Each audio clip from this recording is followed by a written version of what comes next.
Hi, this is a quick demonstration of the Dolphin Electronic Jobs module. So a lot of customers have asked for a way to present to their employees the work that they have to do for the day. So what the system gives you is basically a list of all the plans that you've done in the planning system and information about those jobs. So if I was a particular employee, say I work in the guillotine section, then I'll select um, my guillotining section from here, um, from the list.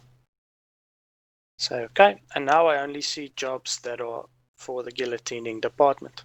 So if I want to know the order in which I should do the jobs, I can just sort by the planned time. Now, this system is configurable. Some people don't want to use the planning, so if you just want a job list or something like that, we can configure it like that for you. Now, as you can see, this is browser-based, so that means it will run on any tablet, smartphone, or device that you have in your factory, basically. So the employee sees their list over here that's now filtered to their list. And if they want more information on a particular job, so say this job number 30083, then they just click the view button on the right hand side here, and then it shows them a PDF of the actual job bag or job ticket that you've printed out. So now let's go back to my list.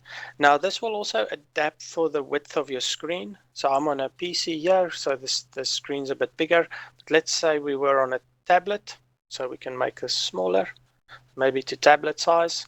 So now a few columns, I don't know if you noticed that, but a few columns disappeared off the screen, and they're basically hiding here under this ellipsis. So if you click that, you can still see that information that's now no longer on the screen.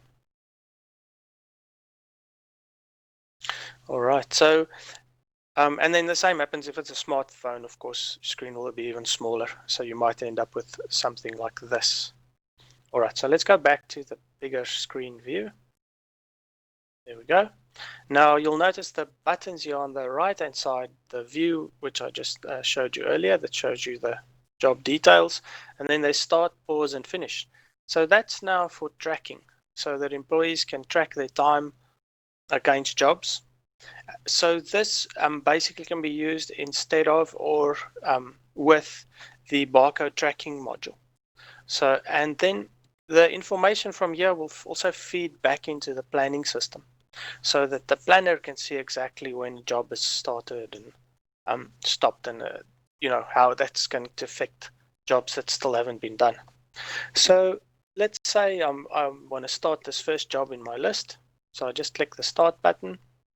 The system automatically brings all that information from that job into these drop downs for me, and it remembers who I am. So I've previously selected who I am, and it remembers that. Now, if this is a shared device, then people can obviously select different user before they click start. You can choose a different operation. So, for instance, in the litho shop, you might want to time make ready, then run, then wash up. So yeah, you can select a different operation and then pick the job. So the thinking behind allowing the employee to change it to a different job is they may want to work on something that wasn't planned for. So something might end up at their workstation, so quickly do this, and it's not on the planning system. Then at least they can still track for that.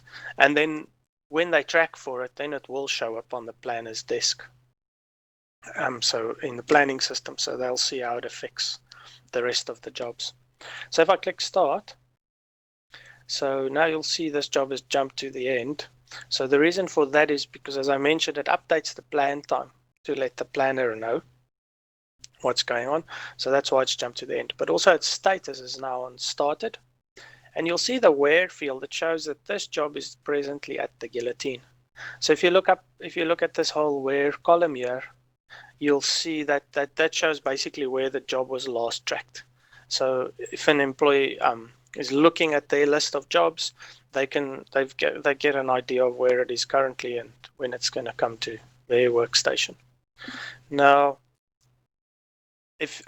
now I can pause this. So say for lunch or something like that. So if I hit pause, now you'll see it goes into pause status and it stops tracking time against this job.